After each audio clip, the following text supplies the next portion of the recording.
ঢাকা মহানগর 253টি পূজা মণ্ডপে পূজা অনুষ্ঠিত হবে। এর মধ্যে ঢাকা দক্ষিণ সিটি কর্পোরেশন পড়েছে 131টি এবং উত্তর সিটি কর্পোরেশন পড়েছে 122টি। সহ সারা দেশে এই পূজা অনুষ্ঠান যাতে শান্তিপূর্ণভাবে এবং গম্ভীর পরিবেশে ও অত্যন্ত অনুষ্ঠিত হতে পারে, এই জন্য এর আগে আমরা বিভিন্ন সমন্বয় সভাগুলো করেছি। শান্তিপূর্ণভাবে পূজা অনুষ্ঠানের জন্য আমরা বিশেষ নিরাপত্তামূলক ব্যবস্থা গ্রহণ করি। এগুলোর মধ্যে রয়েছে থানা পুলিশ কর্তৃক নিজস্ব অধিকারে টহল ও চেকপোস্ট ব্যবস্থা, উচ্চ ক্ষমতা সম্পন্ন সিসি ক্যামেরা সহ আরটিআই ও মেটাল ডিটেক্টরের মাধ্যমে চেকিং ব্যবস্থা, আয়োজকদের মধ্যে হতে প্রতিটি পূজা মণ্ডপ কেন্দ্রিক স্বেচ্ছাসেবক দল বা ভলান্টিয়ার মোতায়েন, সাদা পোশাকে ডিবি পুলিশ মোতায়েন, অগ্নি নির্বাপন ব্যবস্থা সহ বিদ্যুৎ ব্যবস্থা অচল রাখা ইত্যাদি। এর পাশাপাশি প্রতিটি পূজা মণ্ডপে প্রয়োজনীয় সংখ্যক আনসার বাহিনীর সদস্যগণ মোতায়েন থাকবেন ও দায়িত্ব পালন করবেন। একই সাথে আমাদের সশস্ত্র বাহিনীর সদস্যগণ সহ র্যাব ফোর্সের সদস্যরাও তাদের টহল কার্যক্রম এবং অন্যান্য নিরাপত্তামূলক কার্যক্রম করবেন। পূজা চলাকালীন সময় যান চলাচল স্বাভাবিক রাখার জন্য আমরা প্রয়োজনীয় ট্রাফিক ব্যবস্থাপনা রেখেছি। কোনো কোনো ক্ষেত্রে, বিশেষ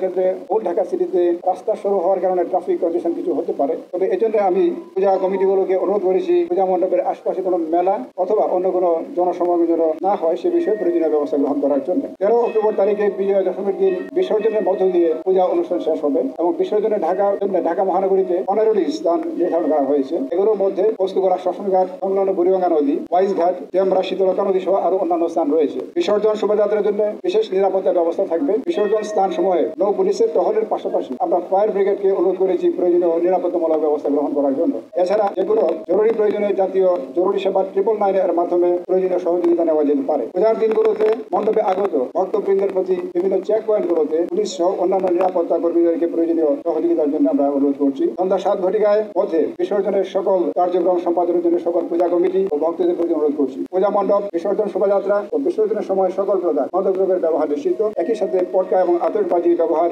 না করার জন্য অনুরোধ করছি। বিসর্জন শোভাযাত্রার সময় উচ্চস্বরে সাউন্ড সিস্টেম ব্যবহার না করার জন্য অনুরোধ করছি। বিসর্জনে অনেকে সাঁতার জানেন না, নদী বা পুকুরে নেমে যান। এই বিষয়ে আমরা যারা সাঁতার জানেন না তাদেরকে অনুরোধ করছি তারা যেন পানিতে না নামে। বাংলাদেশ ধর্মীয় সমৃদ্ধি দেশ। আমরা আশা করছি এবছর দুর্গা পূজা উৎসব অনুষ্ঠান অত্যন্ত শান্তিপূর্ণভাবে কোনো বাধা বিঘ্ন ছাড়াই অনুষ্ঠিত হবে এবং এর জন্য সমাজের সকল স্তরের মানুষের সহযোগিতা কামনা করে আজকের এই প্রেস ব্রিফিং আমি এখানে শেষ করছি। আসসালামু আলাইকুম।